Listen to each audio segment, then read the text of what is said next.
একটি দাবি নিয়ে সারা ভারতবর্ষ, সারা পশ্চিমবঙ্গের উত্তাল জাস্টিসের প্রিয়তমা শিক্ষকরাও তার প্রিয় ছাত্রীকে, তার ছাত্রের মৃত্যুকে মেনে নিতে পারেনি। আমরা চাই অশুভ শক্তির বিনাশ হোক।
সবাই দেখছে যে রাজা উলঙ্গ, তবু সবাই হাততালি দিচ্ছে।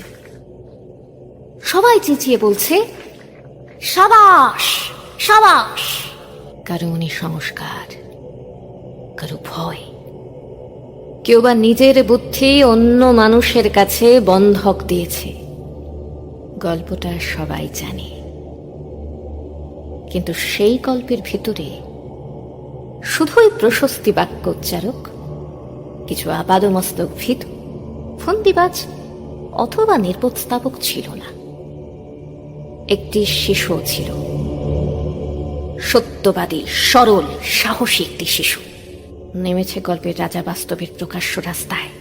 আবার হাততালি উঠছে মুহুর্মুহু, জমে উঠছে স্থাপকবৃন্দের ভিড়। কিন্তু সেই শিশুটিকে আমি ভিড়ের ভিতরে আজ কোথাও দেখছি না। শিশুটি কোথায় গেল? যাও, তাকে যেমন করেই হোক খুঁজে আনো। শেষ একবার এই উলঙ্গ রাজার সামনে নির্ভয়ে দাঁড়াক।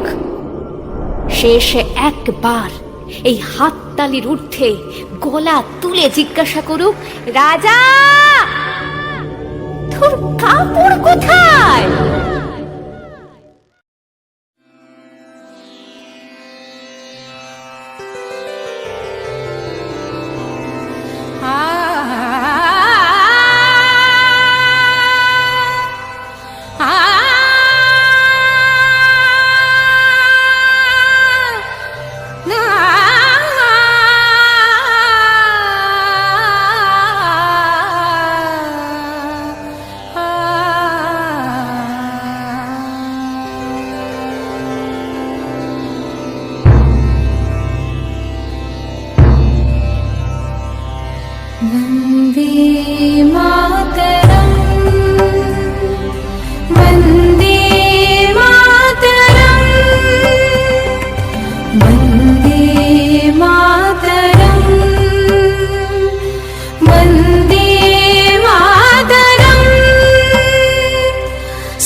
সবাই আমরা মুখে বলবো, we want justice for Tilottama, justice for justice for justice for justice for justice for We want justice! We want justice